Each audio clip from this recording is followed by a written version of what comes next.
Join us tonight as we begin chapter 39, delving into angels, mystical worlds, and understanding all this in terms of how important we are and our services to God. So we are starting chapter 39. Now, chapter 39 is a direct continuation of chapter 38. Of course, if you forgot chapter 38, fear not. I'll remind you.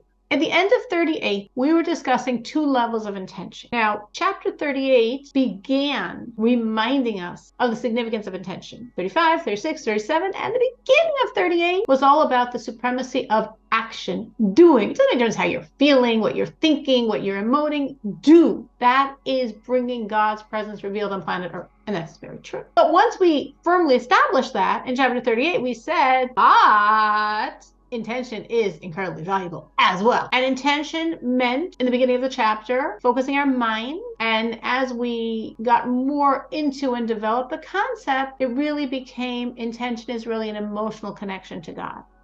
There were two levels of emotional connection to God that we discussed at the end of the chapter. And this was based on the metaphor that we have four stratas in our world: inanimate, vegetation, animal, and man. Inanimate and vegetation symbolize service of God without the intention. And animal and man, the highest, the two higher of these stratas, symbolized serving God, or the intention which flavored the service of God. The intention of the animal and the intention of the man. And we explained at length, in a lot of detail, what this means. An animal, which was the last thing we actually discussed in the chapter, is serving God with the natural, innate love every Jew has. If you're Jewish, you have a soul. If you have a soul, you believe in God, and you love God, and you fear God, and you have awe of God. It's all embedded in your soul. We have to work to bring it out, to uncover it, to feel it, but it's all there. I'm not creating it. And that's like an animal, because an animal isn't operating on choice. An animal isn't operating on intellect. An animal is just instinctive and emotional. And that's like every Jew's instinctive, emotional relationship with God. So when one serves and does the commandments because you're Jewish and you love God, and you're Jewish and you fear God, and you're Jewish and you have an awe of God, and you just feel these feelings in your heart for God, that's great, that's wonderful, and that's considered the animal-like intention. Even higher, of course, is having a man, human-like intention. But what's the difference here between human and animal? We said two things. A man has choice. A man consciously chooses, as versus an animal who's driven by instinct.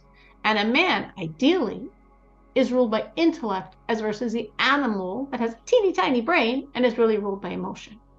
So the animal intention was that natural, not chosen, I just born with it, not intellectually created. It's from my panorama of emotions, love and fear of God. The man-like intention is making a choice to create something that I don't have naturally, and using my mind to think and contemplate the greatness of God, the goodness of God, the closeness of God, the power of God, to create a love and fear that's literally a product of my mind. And that's the highest, that's a man-like, because you're choosing and because it's intellectually driven, connection, intention. Now, of course, if you don't have either of these, but your mind is focused and you're saying, God, I'm doing this because it's your will.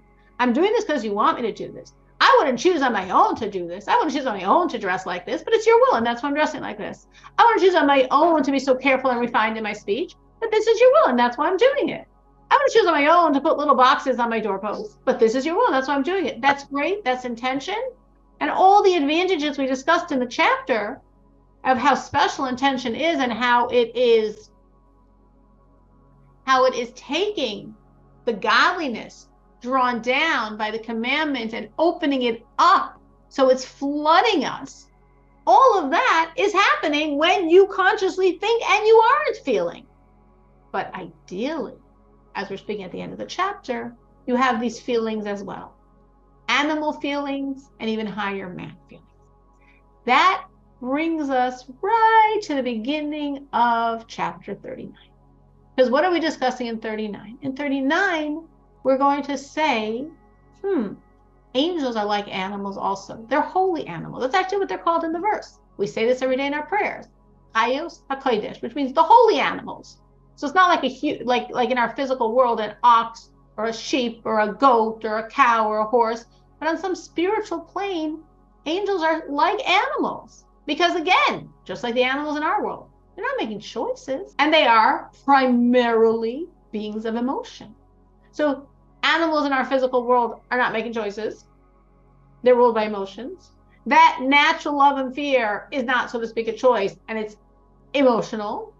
And the angels above are not choosing. This is how they're created, and they are ruled by generally emotions. They're generally beings of emotion. So why are we talking about angels? This is Tanya. Tanya is not a book of philosophy. It's not a book of theology. We might get into some theology or philosophy, but it's only in terms of how it relates to our own service of God. So where is the practical service of God in talking about angels? So basically, one thing that we really can gain from this is the supremacy of man over angels. Because the angels are serving God like animals, but we as human beings can serve God as man. Again, we have a choice. We can have the lower animal-like intention or the higher man-like intention. Angels do not have the ability to have a man-like relationship with God, chosen and intellectually created. Angels, as they are, they are. They're not moving. They're not going down, and they're not going up. So angels are stuck as God's holy animals. But we as humans can ascend far higher. We could serve God as man with a man-like intention. So we're bringing in the idea of angels to really highlight how we as humans are far superior to the angels. Also, additionally, you could say, well, that's for the people that actually serve God with a man-like intention, but those are really great people. That's not most of us. True. Most of us, if only we would serve God with any intention, we would be like, whoa. And if it's purely intellectual, we're still very proud of ourselves and very grateful to God that we're doing it. And we know it's a lot of work on our part. And then if we ascend more and we serve God with that basic animal-like emotion, that's even more incredible. Serve God like the man with intellectually created emotions, like, whoa, not in our pay grade.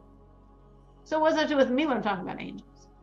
Well, even here, the Rebbe says, it really helps us to focus on the angels as, so to speak, God's holy animals, serving God like those animals below. Because first of all, it really makes us realize how powerful our service is. In other words, I could think, well, I'm serving God like an animal. That doesn't sound too appealing. It doesn't sound too ego-stroking. It doesn't make me feel especially good about my service. I mean, there's those that serve God as a man, but me, I'm serving God as an animal. So we're saying, wait a minute. The angels are also serving God as animals, and angels have a very powerful, intense service of God. So if you're serving God as an animal, that's a very intense, great service. Don't knock yourself. That's something we gain by focusing a little bit on angels, to understand that our service is really valuable. If it's like the angels, animal, that's good too. And actually, our service is greater than the angels for two reasons. Our service, meaning not those very, very holy people that are serving God with man-like intention that far blow away the angels. But even us, if we're serving God with animal-like intention and the angels are like God's holy animals, our service is still far superior to theirs for two reasons.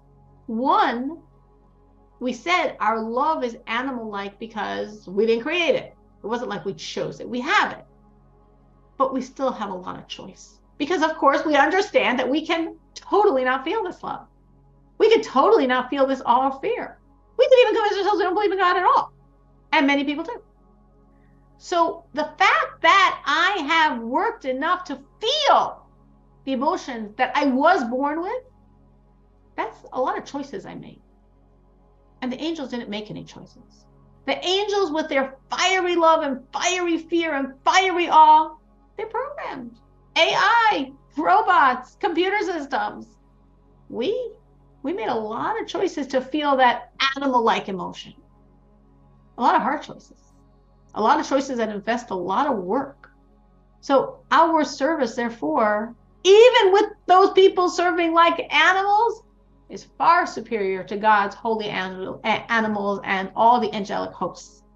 And the second reason why our service, if we're just serving like an animal, so to speak, animal-like love, is far superior to God's animals, far superior to the angels, is because the angels, as they burn up with a fiery love and fear and passion and awe of God, What's their reality? Spirituality. They're beings of fire, not physical fire, spiritual fire. Their whole reality is God. Their whole worlds are God. Anything in their experience is God.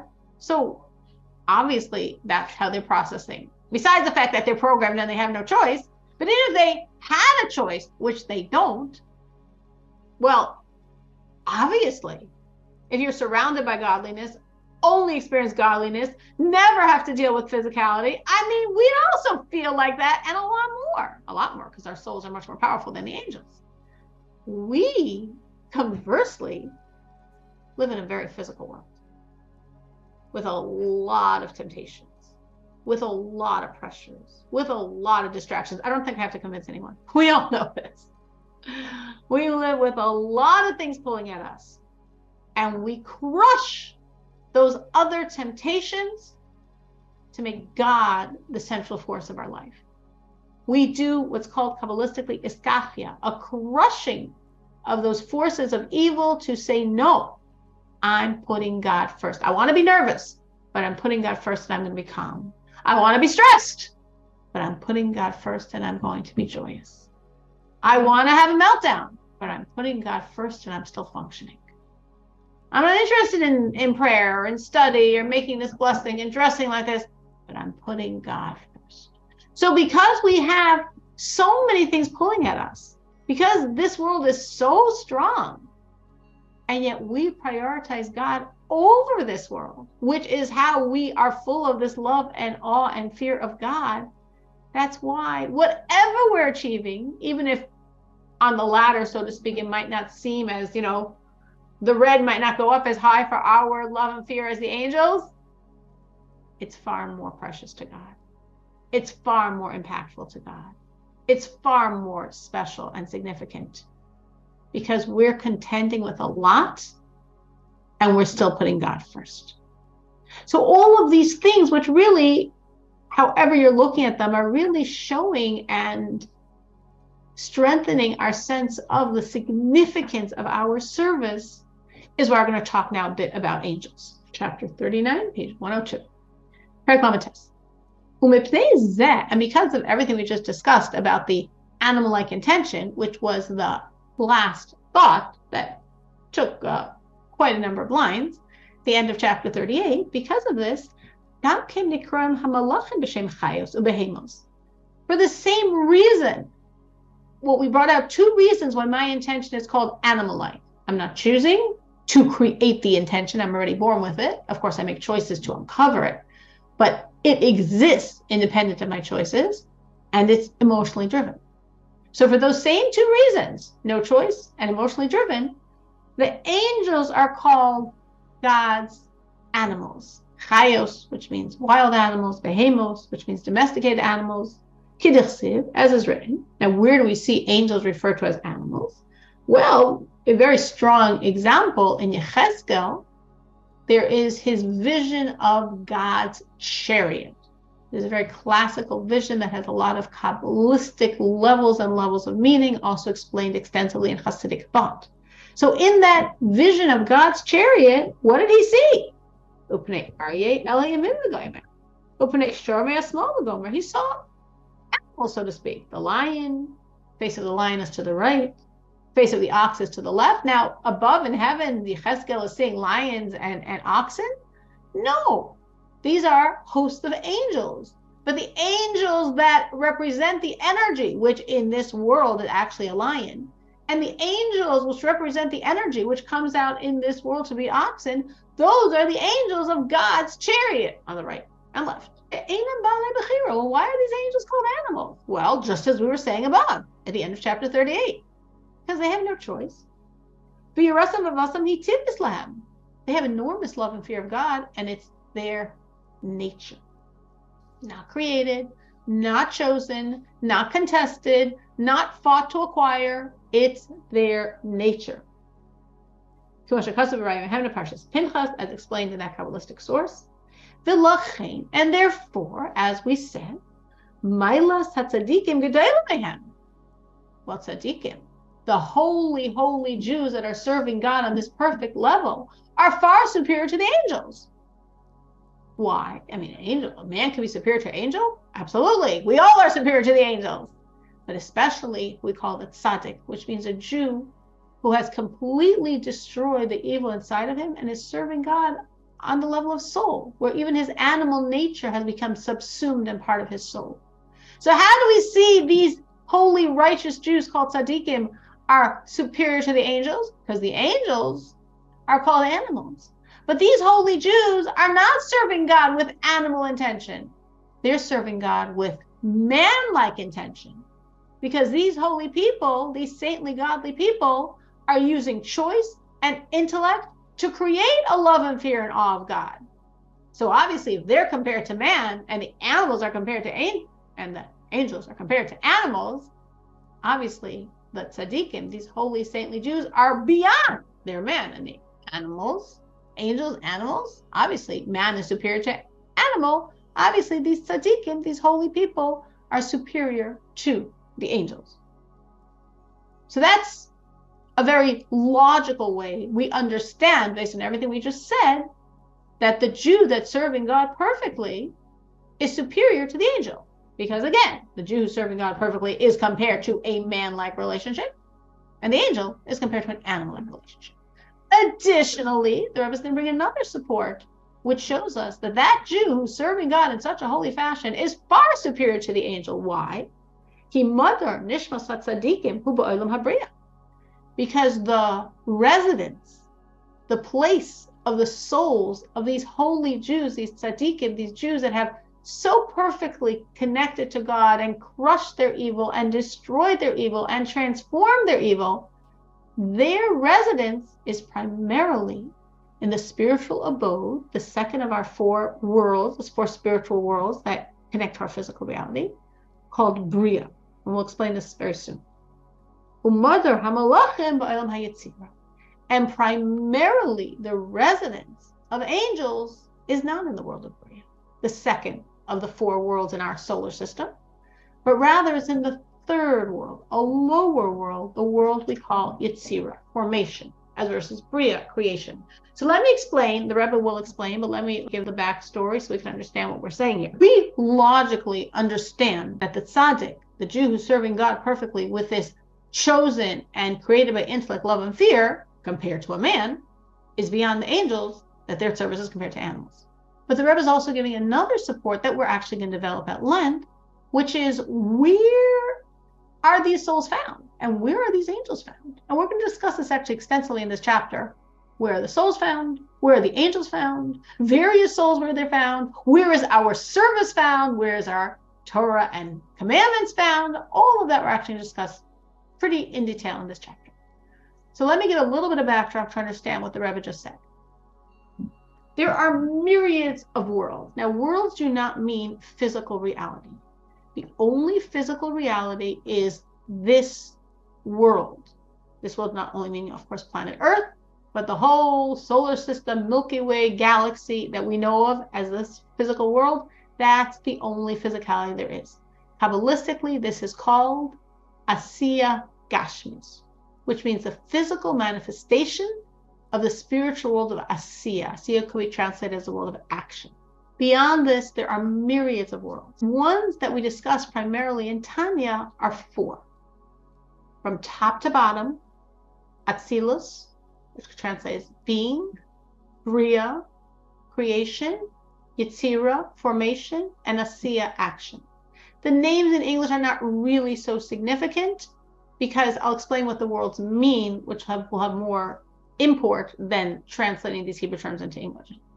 Beyond Atzilus, this highest of these four worlds, which I'm translating as the world of being, there's myriads of levels that we generally do not discuss in Tanya. Very rarely. There's only like one chapter in Tanya meaning in the first 53 chapters of this work, that we actually touch on higher than Atzilus. In other works of the Alter Rebbe, in Hasidic discourses, the Alter Rebbe discusses beyond Atzilus at length. But in Tanya, he really does not, because Tanya is supposed to be practical. You might think, oh my God, this is supposed to be practical. It's so deep. It's so philosophical. It's so spiritual. The Alter Rebbe says, no, this is practical. This is all about you serving God. This is about you having a real relationship with God, how you being a servant of God, how you getting closer to God, how you loving God more and fearing God more and having more awe. That's what it's about. Philosophy, theology, Kabbalah, that's not what we're talking about here in Tanya. So therefore, he doesn't talk higher than Atzilus because that's already in a realm that's not going to be practical in terms of our service. But just taking it for you to understand. So we have God starting off with this seminal desire to have a reality where there's a Jew who's choosing to serve him, us. And for that seminal desire to be fulfilled, God constricts himself incredibly. Not constricts himself that he finds a space where he's not, because there can't be any space where he's not, because the fabric of creation is him, but constricts himself incredibly to create a space of lesser intensity of God energy, from which could be almost like a void-like space, empty of the intensity of God, where creation can happen. And creation happens on many, many levels, getting more constricted, and then more constricted, and then more constricted, and more constricted, until we come to a reality that's called, Kabbalistically, the worlds of Tohu, which means chaos, confusion. This is based on the first verses in Bereshit and Genesis. The world was Tohu, Vavohu, V'cheshech al pnei Tehom, right? The land was full of chaos, confusion. That refers to what we call Kabbalistically the world of Tohu.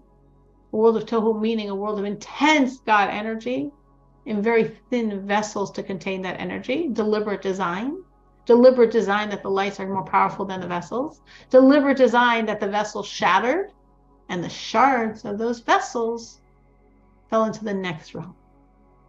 Our reality. Again, our reality doesn't just mean our physical reality. It means the spiritual realities that are all hovering, so to speak, in conjunction with our physical reality, our solar system, called the worlds of tikkun, the worlds of rectification, because we're rectifying those shattered vessels of the spiritual dimension that preceded ours, the spiritual dimension called tohu, chaos.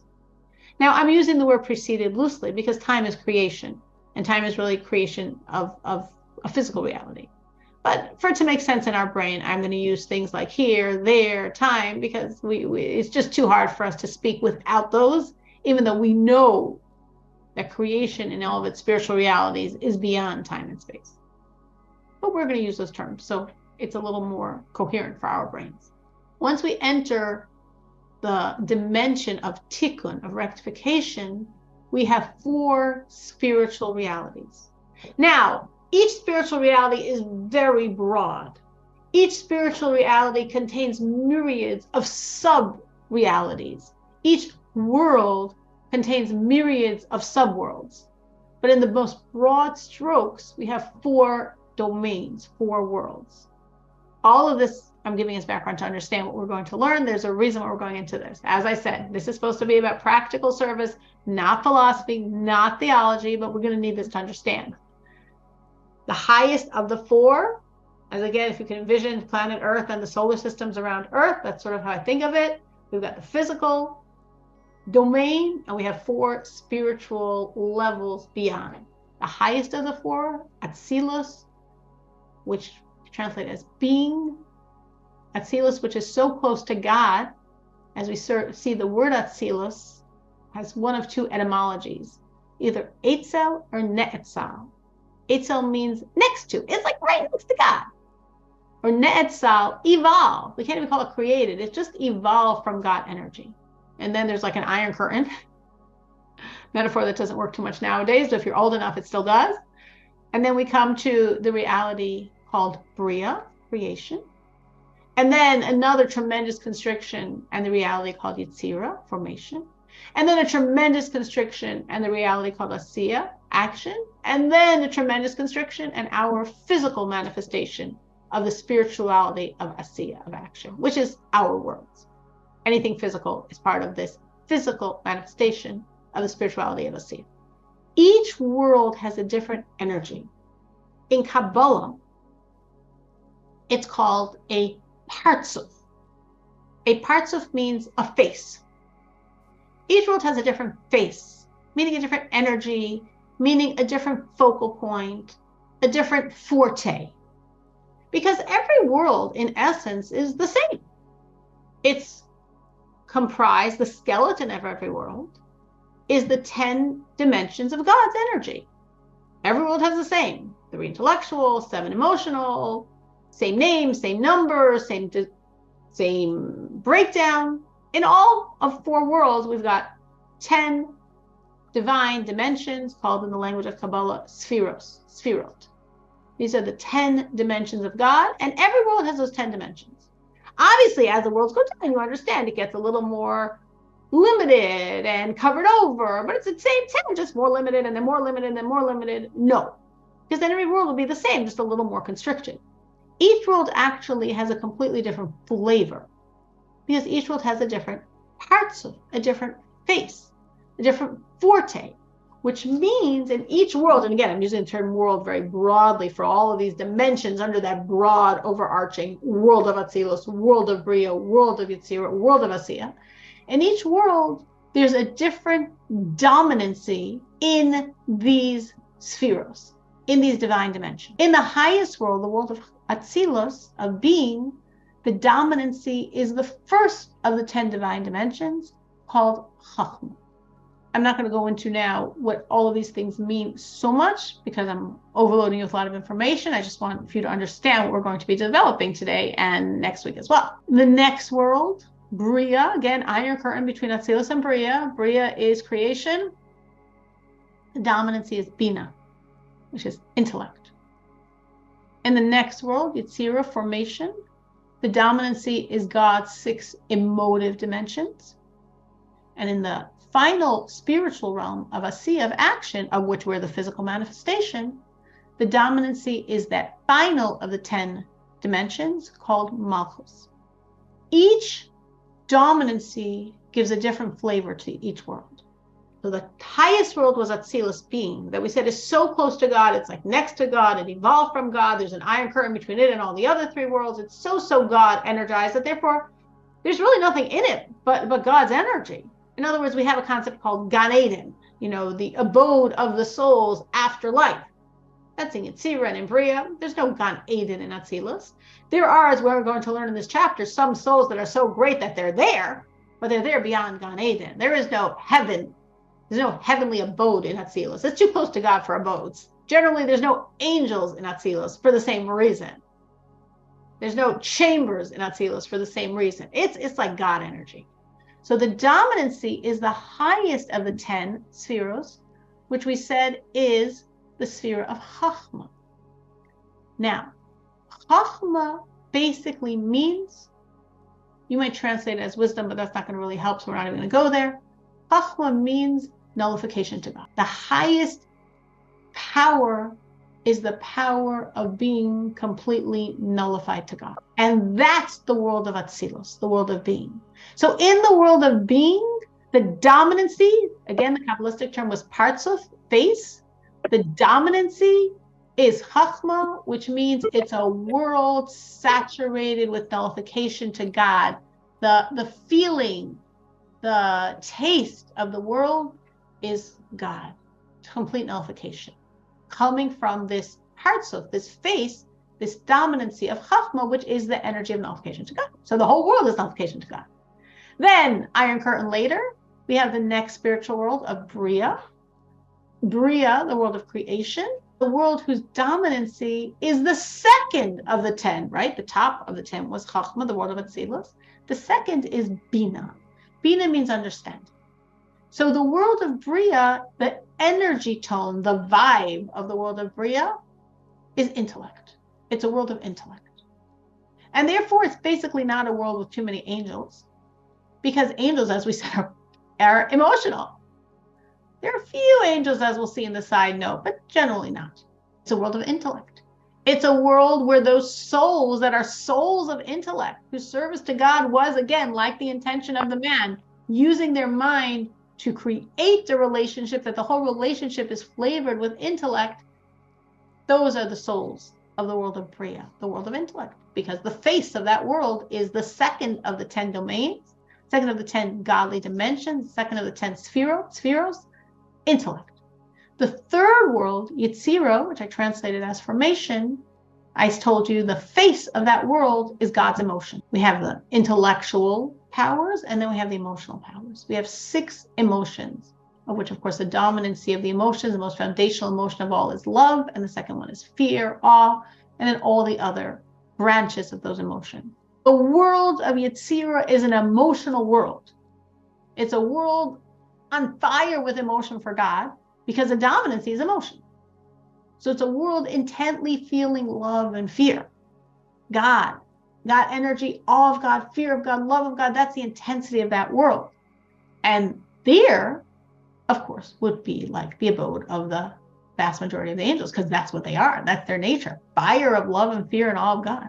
And the final of the 4 is the world whose face is the final and 10th sphera, the 10th dimension, Malchus, which is expressed as accepting the yoke of God's authority. And that's the energy of us, of Asiya, and therefore that's really the energy of our world ultimately. Acceptance of God, submission to God, being God's vehicle, that God's will should be fulfilled through us, accepting his yoke, accepting his will, embodying his will. That's the spiritual dimension of Asiya, and that's our physical world. Why did we go into all this? Well, as I said, we're going to discuss this for quite a bit in this chapter, where the souls are, where the angels are, and where our service is. So what I just read, which hopefully now will make a lot more sense. Wait, I have Sure, Esther. Little question, just a defining thing. So you said that the world of Yetzirah is emotional, Mm-hmm. and then Malchus. What was the part 2 for that? Of which world? Of Yetzirah? Yeah, and then Malchus. The 6 midos. Chesed, Gevurah, Tiferes, Netzach, Chayd, and Yesod. Oh, so that's not the ox and the lion and the. No. That's Okay. the parts Okay, of that face of Yetzirah, and the face of Asiya is Malchus. So in other words, we really went through the 10 domains, the 10 dimensions, the 10 spheros. The first one, Chachma, is the world of Atzilus. The second one, Bina, is the world of Bria. We're not including the third intellectual component, Das, for Kabbalistic reasons, because Kessler, whatever. I could explain it afterwards if you want to know. If I just going to go through this and I can explain that. Then we go through the 6 emotions, and that got us through 4, 5, 6, 7, 8, 9. And now the 10th and final one is Malchus, the final world of us. Why did we go into this? Because that's what we're going to be talking about in this chapter 2 again. Well, because we want to talk about angels, and now we're talking about angels. We're talking about these 4 spiritual worlds. I thought you just said, Tanya, it's all practical and about my service of God. It is practical. It is about your service of God. We just need this as background information to understand how this is going to practically help us in our service of God, which we might not get to today. But let's look at that line I read, which was what inspired me to share all this with you. And of course, we're going to read it as we go along. The souls of the tzaddikim. Remember, tzaddikim means those people that are so holy, have completely or almost completely conquered the evil, either completely removed it, transformed their animal to godly, or are in the process of removing it. That's what we mean by tzaddik. Such a holy person. Where is his soul found? His soul is found in the world of Bria, the second of the 4 worlds. The residence of the angels, they're in Yetzirah, the third of the 4 worlds. So again, we said a great support that a Jew is far higher than an angel is because the tzaddikim, these people that are serving God with man-like intention, they're like men.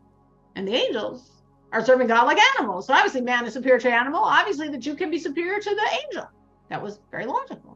And now the Rebbe is adding another dimension that we're going to develop at length. Where are they found in the spiritual realm? Primarily, again, there are a few exceptions, but the 99% of angels are all found in the world of Yetzirah. Again, that's the third of our 4 worlds. Atzilus, Bria, Yetzirah, and Asiya. Yetzirah, we said, was a world whose face is God's emotions. Well, that makes sense that the angels are there. Yeah, it makes a lot of sense. Angels are emotional beings, godly fire, burning with a love and passion and fear and awe of God. So where are they going to be? In the world of intellect? In the world of nullification? In the world of acceptance of God's yoke? No, they're in the world of emotion. That's what they are. And of course, there are many souls of Jews that are also in that world. But there are souls that ascend higher. Because all the souls of the tzaddikim, again, the tzaddik meaning the person who has such a love of God, and therefore such a hatred and sense of despising evil, that he is completely or at least partially eradicated the evil inside of him, and he is serving God with his mind to create an emotional reality. Those souls are higher than the world of Yetzirah, than the third world. Those souls are in the second world. Those souls are in the world of Bria. Well, why are those souls in the world of Bria? It's very logical. As we explained, this is why I gave you the background. Bria's partsuf, face, forte, is intellect. Well, that's why angels aren't going to be there, because angels are emotional. But these souls that are choosing, using their mind to create a love and fear of God, they're intellectually driven. So they're obviously in the world of intellect, the world of Bria. So that's an incredible advantage of the man, the Jew, over the angels, God's animals. They can only be basically in that third world. The Jew can ascend to the second world, and there's actually some, as we're going to learn, that go even higher and are in the world of Atzilus itself. Very rare exceptions. But all tzaddikim, all Jews that achieve that level of holiness and perfection and saintliness and service of God, all of their souls basically are in the second world, and the angel souls basically are in the third. Any questions on any of that? Any thoughts, any reflections? This is supposed to, again, translate into our service, because we need to understand how powerful we are, how we are far more powerful than angels, how we're far more precious to God than angels, how our service is far more valued than angels. And the more we understand our power, the more we can step up to the plate. And the more we understand the preciousness, the more we can be impelled to do something about it. God's relying on us. God needs us. God wants us. And what we do is that significant to him. Okay, so we are up to a side note. We've seen these side notes in the past. So looking at the side note, generally side notes are coming to answer a question. Sometimes a question you might have if you know a little bit of Kabbalah, so that knowledge, sort of a little knowledge is a dangerous thing, sort of makes you wonder, but this actually is not coming to answer a question, and it's not too Kabbalistic, because sometimes they're very Kabbalistic.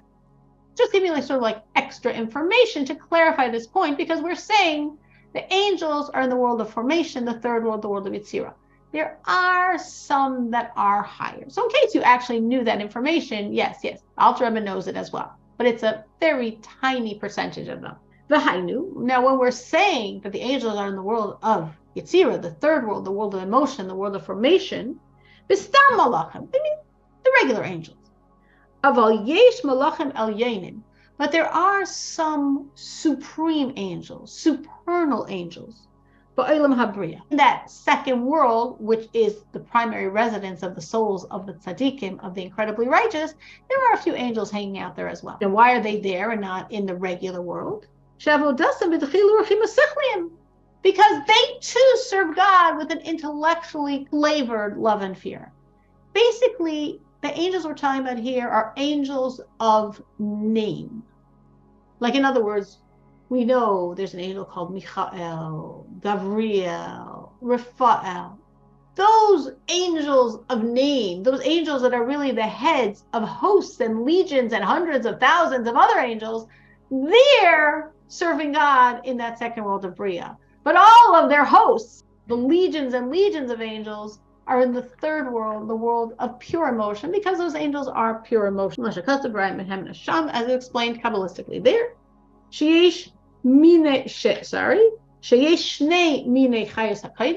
That there are really two types of these holy God's animals. Tiviim, the instinctive natural ones, 99%.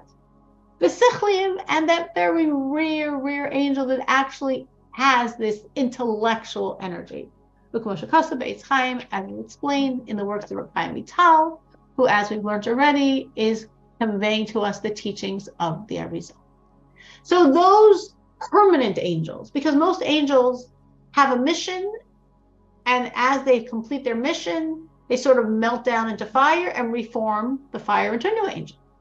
But those permanent angels, angels of name, like Metatron, Gabriel, Michael, Raphael, they very likely could be in the world of Bria. They're a much higher plane. They can be the intellect angels, and the vast majority are in the world of Yetzirah, pure angels of emotion. So yes, that maybe was brought in case somebody is saying, wait a minute, Alter Rebbe, I remember learning in Kabbalah, so what are you talking about? Okay. It wasn't my problem. I don't remember learning it in Kabbalah. I don't know if anyone else's problem here. But in case someone did have that problem, the Alter Rebbe just resolved it.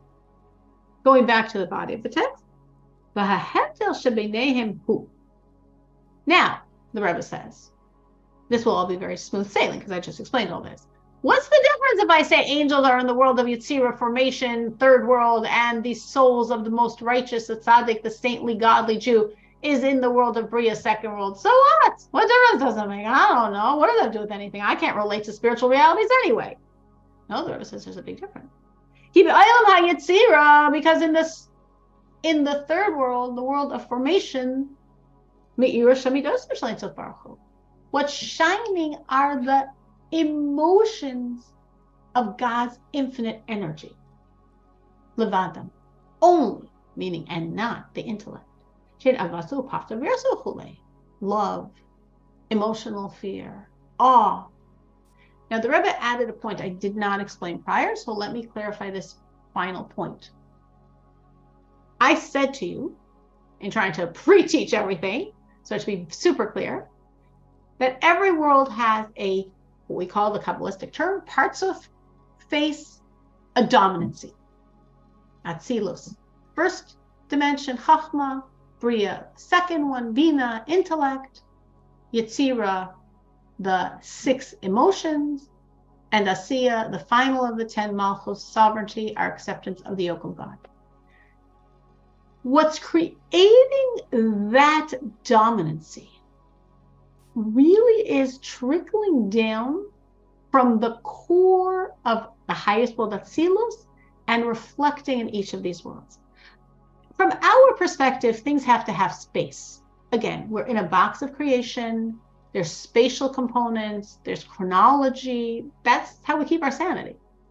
So we think of it like, well, I'm in the physical manifestation, and then there's the spirituality of Asiya, and then there's a higher slice called Yetzirah, and there's a higher slice called Bria, and then there's a higher slice called Atzilus.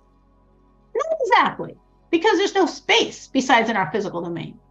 But I have to think of it that way, because otherwise I can go crazy. So if we want to think of it spatially, understand that really all of these realities are layers, if we will. The core would be Atzilus, and then the next layer would be Bria, and the next layer Yetzirah, and the next layer Asiya. What is within Atzilus? What's shining within there? What's shining within there is the infinity of God himself. Meaning Atzilus, which is the highest world, so high that we said it's higher than Gan Eden. There's no Garden of Eden in Atzilus. There's a Garden of Eden in Bria. There's a Garden of Eden in Yetzirah. Garden of Eden, again, not meaning anything physical, because there's nothing physical in any of those worlds, but meaning a heavenly abode for souls in the afterlife to enjoy the fruits of everything they acquired in this world, primarily their Torah study. There are such abodes in Yetzirah and Bria. There's no such abode in Atzilus because it's too close to God. Because the infinity of God's light is shining there. Now, in the world of Atzilus, this God infinity shining is coming through that highest dimension of Chachma. And that's why that's the face, that's the feeling tone, that's the vibe of that world. This same God infinity energy through the channel of Atzilus affects the lower worlds as well. So we have the infinity of God through the medium of Atzilus expressing itself in the next world of Bria. We have the infinity of God through the world of Atzilus expressing itself in the next world of Yetzirah. And we have the infinity of God through the world of Atzilus expressing itself in the lowest spiritual world of Asiya. And in each world, there's a different divine dimension, again called Kabbalistically Sphira, which is the repository of that infinity of God energy. So just like in Atzilus, the repository of that energy is Chachma. And that's why that's the face and the feeling tone and the vibe and the energy of that world. In the world of Bria, the repository of that infinite energy, which comes through Atzilus to Bria, is in the domain of Bina. That's why that's the face, a world of intellect. And in the next world of Yetzirah, that infinite energy through Atzilus goes to Yetzirah to be housed in the emotions of Yetzirah. And that's why it's a world of emotion. And in that final world of Asiya, of which we are the physical manifestation, that infinite energy through Atzilus is expressed in Asiya, in that final 10th domain, the final 10th sphere, the dimension of Malchus, of God's sovereignty, and therefore it's a world of acceptance of God's sovereignty. So therefore, the Rebbe is saying, Yetzirah is flooded with God's infinity in all of her emotional capacities. And that's why it's a world of emotion. And that's why primarily, that's where the angels are found, because angels are primarily beings of emotion. As versus man, who could ascend higher, the tzaddikim, the holy saintly ones, to the world of Bria, intellect, because they serve God with the intellect, and their intellect creates the emotions and their relationship with God. And we said some can even go higher than Garden of Eden, Gan Eden, beyond any repository and holding place. They can be, again, very few, but like the forefathers, Avraham, Yitzchak, Yaakov, Abraham, Isaac, Jacob, Moses, Moshe, David, and Solomon, and Aaron, these greatest of the great Jews, they're not in any Garden of Eden holding place. They're not Atzilus. They're that close to God.